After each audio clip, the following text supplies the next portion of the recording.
కథల సమయంకు స్వాగతం. నేను మీ రమ్య. హలో అండి. ఈరోజు మనం భవానీ కుమారి బెల్లంకొండ గారు రాసిన మనసెరిగిన వాడు అనే కథ విందాం. ఈ కథ మీరు థంబ్నెయిల్లో చూసిన ప్రముఖ స్కెచ్ ఆర్టిస్ట్ పివిఆర్ మూర్తి గారి బొమ్మకు రాసిన కథ. ఇక ఆలస్యం చేయకుండా కథలోకి వెళ్ళిపోదాం రండి.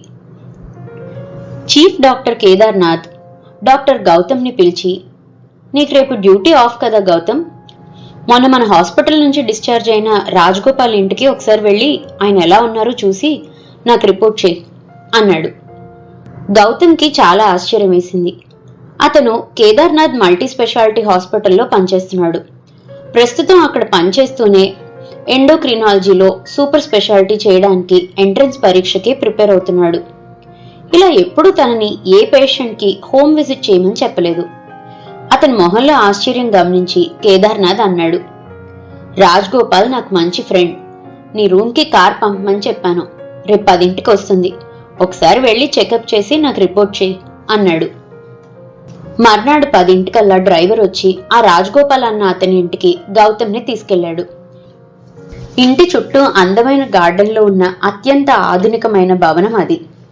డ్రైవర్ అతన్ని చాలా మర్యాదగా పెద్ద హాల్లోని సోఫాలో కూర్చోమని చెప్పి, అమ్మాయి గారిని పిలుస్తానండి అంటూ లోపలికి వెళ్ళాడు.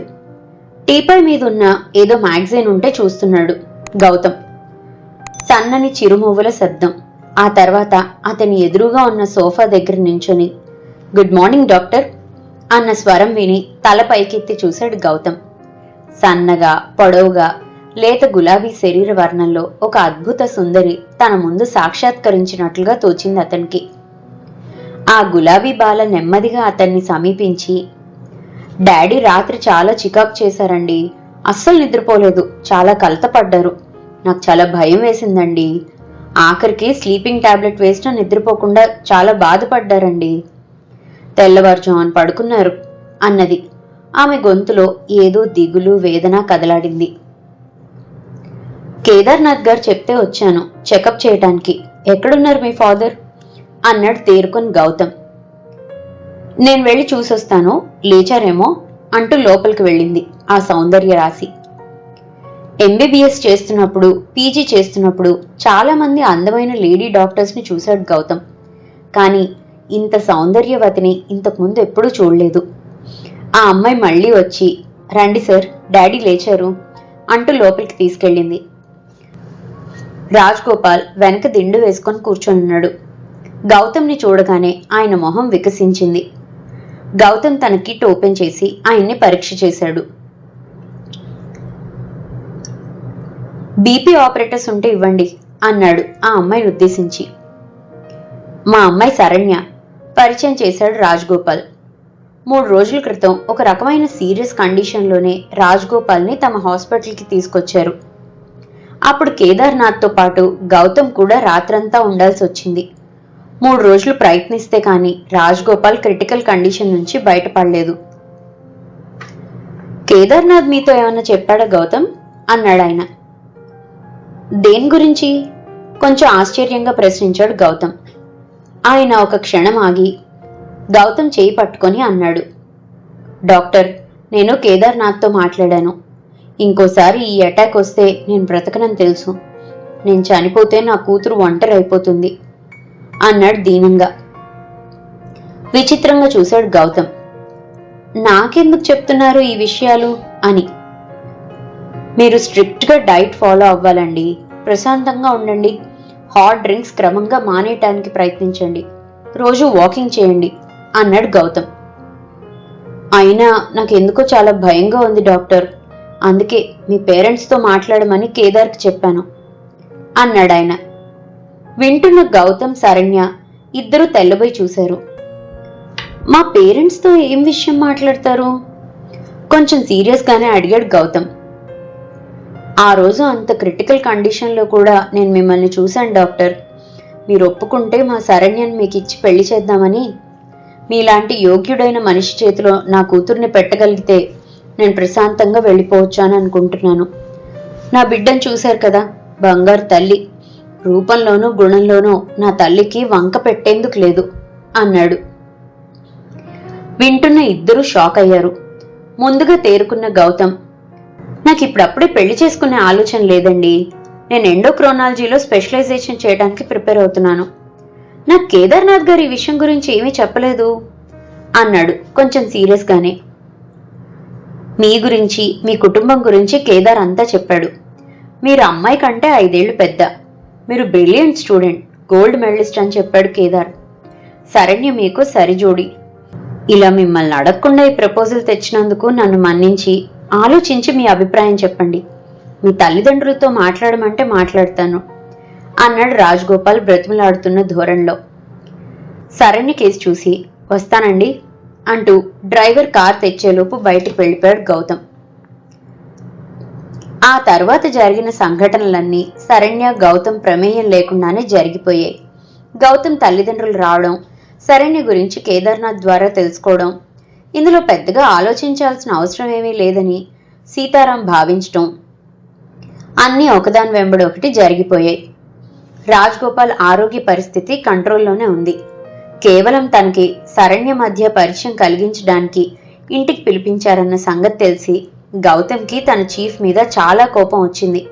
కానీ శరణ్యని ఏ కారణంతో రిజెక్ట్ చేయాలో తెలియక అయోమయంలో పడిపోయాడు.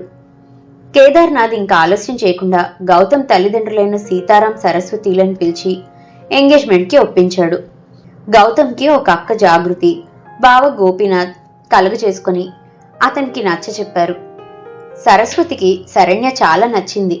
కానీ గౌతమ్ తను అనుకున్నట్లుగా స్పెషల్ కోర్స్ అయ్యే వరకు పెళ్లి మాట తలపెట్టవద్దని గట్టిగానే చెప్పాడు. రాజగోపాల్కి సంతోషంలో ఒళ్ళు తెలియటం లేదు. స్వయంగా వెళ్లి సీతారాం ఆర్థిక పరిస్థితులన్నీ అంచనా వేశాడు. సొంత భూమి అంటూ లేని సీతారాం కౌలు రైతుగానే కష్టజీవితం కొనసాగించి కూతురుకు స్థితిపరులైన రైతు కుటుంబానికి ఇచ్చి పెళ్లి చేశాడు. గౌతమ్ని చదివించడానికి ఆయన చాలా శ్రమ పడాల్సి వచ్చింది. తల్లిదండ్రుల కష్టాన్ని గమనంలో ఉంచుకొని శ్రద్ధగా చదివి ఎంబీబీఎస్, ఎండీ చేశాడు గౌతమ్. మొదటి పరిచయంలోనే గౌతమ్ పట్ల ఆకర్షితురాలైన శరణ్య సంతోషంతో పొంగిపోయింది. ఒక నెల రోజుల్లో గౌతమ్ పరీక్ష అయిపోయాక కనీసం ఎంగేజ్మెంట్ చేసుకుందామని బ్రతిమలాడి ఒప్పించాడు రాజగోపాల్. ఒక నెల రోజుల వరకు తనకు ఎలాంటి ఫోన్లు చేయకూడదని, డిస్టర్బ్ చేయవద్దని శరణ్యకు సీరియస్గానే చెప్పి వెళ్ళిపోయాడు గౌతమ్. ఎంగేజ్మెంట్ కల్లా ఇంటికి కొత్తగా పెయింట్స్ వేయాలని మొదలుపెట్టాడు రాజగోపాల్. శరణ్యకి గౌతమ్తో మాట్లాడాలనున్నా గౌతమ్ పెట్టిన కండిషన్కి తలవంచక తప్పలేదు. ఇంటికి రంగులు వేయడానికి కాంట్రాక్ట్కి ఇచ్చాడు రాజగోపాల్. అంతా బీహారీ వర్కర్స్. తండ్రి ఇంట్లో ఉండడు, పని మనిషి పందిళ్ల పూజారి. తీరా వాళ్ళు పనికి వచ్చేసరికి పని మనిషి భాగ్య మాయమైంది. పెయింట్స్ పని మొదలైన వారం రోజులకి బిజినెస్ పని మీద చెన్నై వెళ్లాల్సి వచ్చింది రాజగోపాల్కి. భాగ్య ఉన్నంతసేపు పర్వాలేదు, కానీ ఆమె లేనప్పుడు తన అభిరుచికి తగ్గట్టుగా కలర్ కాంబినేషన్స్ కాంట్రాక్టర్స్తో మాట్లాడుతున్నప్పుడు బీహారీ వర్కర్స్ని చూస్తే చాలా భయంగా అనిపించసాగింది శరణ్యకి. ఆదివారం అయినా గౌతమ్ వస్తే బాగుండు అనుకున్నది శరణ్య. మరీ అంత పంతో ఎందుకో అనుకుంది కూడా. రంగులు వేయడం మొదలుపెట్టిన మొదటి ఆదివారం వర్కర్స్ చూపులు, తాను ఒంటరిగా ఉన్న విషయం వాళ్ళు కనిపెడితే ఎంత ప్రమాదమో ఆలోచిస్తున్న కొద్దీ శరణ్యకి కన్నీళ్ళు వస్తున్నాయి. తండ్రి మీద చాలా కోపం వచ్చింది. తల్లిపోయిన రోజు నుండి అలవాటు చేసుకున్న డ్రింక్స్ హార్ట్ అటాక్ వరకు తీసుకొచ్చాయి. ఇప్పుడు ఇలా ఒంటరిగా వదిలేసి వెళ్ళిపోయినందుకు చాలా కోపంగా ఉంటున్నది. ఎవరిని తోడురమ్మంటే ఎవరొస్తారు పనులు మానుకొని అనుకుంది. ఆ రోజు ఆదివారం. అనుకోకుండా 8 గుమ్మంలో ప్రత్యక్షమై శరణ్యని ఆశ్చర్యపరిచాడు గౌతమ్. తలుపు తీయడానికి వచ్చిన శరణ్య చేతిలో పెప్పర్ స్ప్రే బాటిల్ చూసి, ఇదేంటి పెప్పర్ స్ప్రే బాటిల్ పట్టుకొని తిరుగుతున్నావు అన్నాడు ఆశ్చర్యంగా. శరణ్యకు హఠాత్తుగా దుఃఖం వెల్లువగా వచ్చింది. ఏం చేయను, ఒక్కదాన్నే ఉన్నా. ఆ వర్కర్స్ని చూస్తుంటే చాలా భయంగా ఉంది. భాగ్యమ్మ కూడా రోజంతా ఉండటం లేదు. భయం వేస్తుంది గౌతమ్ అన్నది దీనంగా. గౌతమ్ మనసంతా జాలితో నిండిపోయింది. ఛ, ఏడవకు, ఈ రోజంతా నేను ఉంటాను. ఎంగేజ్మెంట్ కూడా కాకుండా ఊరికే నిన్ను కలవడం మంచిది కాదు, మర్యాదగా ఉండదని అలా చెప్పాను, గాని ఈరోజు ఎందుకో రాకుండా ఉండలేకపోయాను అన్నాడు గౌతమ్ ఓదార్పుగా. శరణ్య సంతోషానికి అవధుల్లేవు. అది చేయనా ఇది చేయనా అంటూ కంగారు పడిపోసాగింది. ఏదో సింపుల్గా చేయి, ఊరికే కంగారు పడకు అన్నాడు. వర్కర్స్ వచ్చాక ఆమెతో పాటు పైకి వెళ్లి కలర్స్ గురించి కాంట్రాక్టర్తో డిస్కస్ చేశాడు. శరణ్యకు అతను పక్కనుండేసరికి సంతోషంతో ఉరికే సెలయేరులా అయిపోయింది. ఒక 10 నిమిషాల తర్వాత శరణ్య వంటింట్లోకి వెళ్ళినప్పుడు ఎవరికో ఫోన్ చేసి నిశ్శబ్దంగా కూర్చున్నాడు గౌతమ్. చికెన్ బిర్యానీ చేసింది. దాంట్లోకి రైతా, దాల్చా చేసింది. వంటకు కావలసిన కూరగాయలు, ఉల్లిపాయలు తరిగిచ్చాడు గౌతమ్. పాపం అనవసరంగా 4 రోజుల వరకు ఫోన్లో కూడా మాట్లాడవద్దని కండిషన్ పెట్టి ఆ పిల్లని ఇబ్బంది పెట్టినందుకు బాధపడ్డాడు గౌతమ్. నిజంగానే అతనికి ఆ అమ్మాయిని చూస్తే చాలా జాలి వేసింది. పాపం నిజంగా ఎంత భయపడి ఉంటుందో ఒక్కతే ఇంట్లో ఒంటరిగా ఉండి అనుకున్నాడు. 12 అవుతుండగా కాలింగ్ బెల్ మోగింది. శరణ్య, ఎవరో వచ్చారు చూడు అన్నాడు గౌతమ్. ఎవరబ్బా, డాడీ ఇంకా 4 రోజుల తర్వాత కాని రాడు అని పైకే అనుకుంటూ వెళ్లి తలుపు తీసింది శరణ్య. గుమ్మంలో సీతారాం, సరస్వతి బ్యాగులతో నిలబడి ఉన్నారు. ఒక్కసారి శరణ్య మనసు సంతోషంతో ఉప్పొంగిపోయింది. సరస్వతి శరణ్యం దగ్గరికి తీసుకుని, వాడు ఫోన్ చేయొద్దన్నాడు కానీ ఒంటరిగా ఉన్నాను, కష్టంగా ఉందని మాకు చెప్పొచ్చుగా తల్లి అన్నది. శరణ్యకు అర్థమైంది తనకు తోడుగా ఉండటానికి వాళ్ళని రప్పించాడని. అర్థమై కన్నీళ్లతో అతని వంక చూసింది. రాత్రి భోజనం చేసి 8ంటికి బయలుదేరుతున్న గౌతమ్ దగ్గరికొచ్చింది శరణ్య. రాత్రికుండి రేపు ఉదయం వెళ్ళొచ్చుగా అన్నది శరణ్య అతన్ని తాకుతూ నిల్చొని. ఆ తర్వాత ఎక్కడికి పోతారు అన్నట్లుగా అతని చేతిని గట్టిగా పెనవేసి పట్టుకొని. గౌతమ్ కొంటిగా నవ్వాడు.